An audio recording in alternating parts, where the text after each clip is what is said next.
15 કલાકની હોય, એ થોડી મોંઘી હોય. અમને એવી તો કોઈ આપે નહીં. અમને વાયા મીડિયા આપે 22 કલાકવાળી 26 કલાકવાળી ફ્લાઇટ આપે. એટલે હોય 15 કલાક, પણ અમારે 26 કલાકે 22 કલાકે પહોંચીએ. એટલે 3-4 કલાક સ્ટોપ ઓવર્સ આવે દુબઈના એરપોર્ટ ઉપર, અબુધાબીના એરપોર્ટ ઉપર, કાં તો ફ્રાન્સના કે પેરિસના એરપોર્ટ ઉપર. તમારે 4 કલાક મા બાપ વગરના છોકરા પીડા રહ્યા હોય ને પીડ્યું રહેવાનું.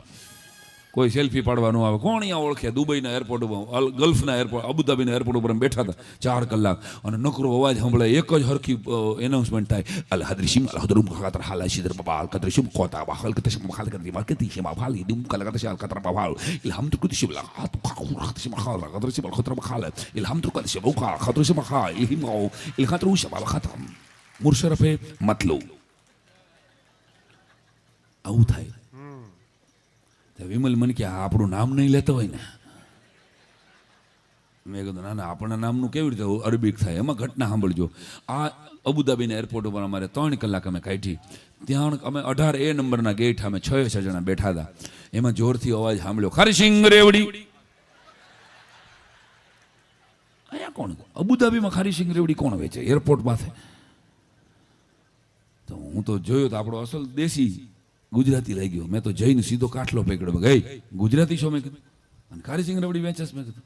હવે આપણે ગુજરાતી શરમ નથી આવતી? મેં કીધું. મન કે ભાઈ ખારીસિંગ નથી વેચતા. આ ગેટ ક્યાં આવે કયો? અડધી કલાકથી રખડું છું. જેને પૂછું છું ને કા અરેબિકમાં બોલે છે કા અંગ્રેજીમાં બોલે છે. તમારા ડાચા ભાડ્યા ને તો એમ થયું ખારીસિંગ રેવડી કહીશ ને તો એકાદ તો ગાડી દેવા ઉભો થાય છે.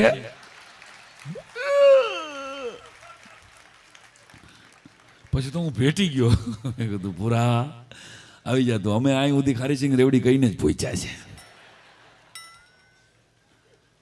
પણ અમે કહેવાનો મુદ્દો એ છે કે આવડવું જોઈએ નીકળતા. ગુજરાતી પ્રજાને બરાબર આવડે. એમાં બુધાલાલ તમાકુ નીકળી તો બુધાલાલને ઓલાએ પૂછ્યું વોટ ઇઝ ધીસ? એટલે મેં ઓલી કીધું ધીસ ઇઝ ટોબેકો.